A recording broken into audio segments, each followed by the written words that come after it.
Et pour analyser l'issue des éliminatoires de la Coupe du Monde, on retrouve notre spécialiste football, Karim Baldé, bonsoir. Et le Cameroun pour commencer, Karim. Des lions indomptables, toujours aussi surprenants, hein, à tout point de vue. Effectivement, Nidia, surprenant en dehors du terrain quand on se rappelle que Samuel Eto'o, le président de la fédération camerounaise, a changé de sélectionneur il y a quelques jours seulement en mettant Rigobert Song, la légende de cette équipe, à la tête des Lions indomptables. Et surprenant également sur le terrain, car certes, ce n'est pas la meilleure génération de l'histoire, rien à voir avec les années 90-2000, mais elle a montré des ressources mentales. On l'a vu à la Coupe d'Afrique lors de ce match pour la 3e place où elle a remonté 3 buts au Burkina Faso alors qu'elle était sifflée par le public de Yaoundé. Et on l'a vu évidemment hier soir, alors qu'on pensait que l'Algérie avait fait le plus dur dans la prolongation. Ce but de Karl Toko Ekambi propulse les Lions indomptables à la Coupe du Monde. Et oui, le Cameroun, seul ambassadeur d'Afrique centrale au Qatar. En revanche, deux nations du Maghreb seront de la partie, le Maroc et la Tunisie, deux cas bien différents, hein.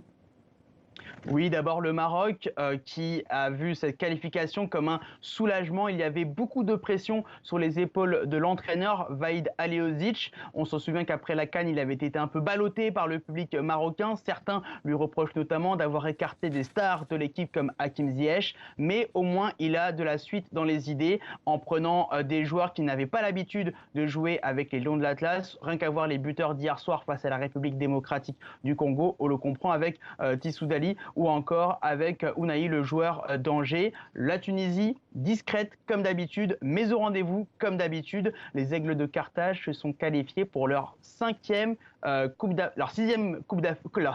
du Monde, et ce sera leur 5e participation sur les 7 dernières éditions du Mondial. Et maintenant qu'on connaît le casting, Karim, pensez-vous que les représentants africains pourront briller cet automne à la Coupe du Monde ?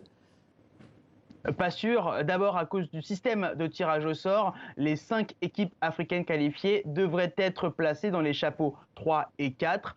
En clair, ça veut dire qu'elles ont de grandes chances de rencontrer une, voire deux grandes nations du football mondial dès la phase de poule. Alors déjà, de voir l'une d'entre elles en 8e de finale, ce serait déjà très bien. Un petit rappel, aucune équipe africaine n'a franchi les quarts de finale depuis le Ghana, c'était en 2010. Karim Baldé, merci pour votre analyse.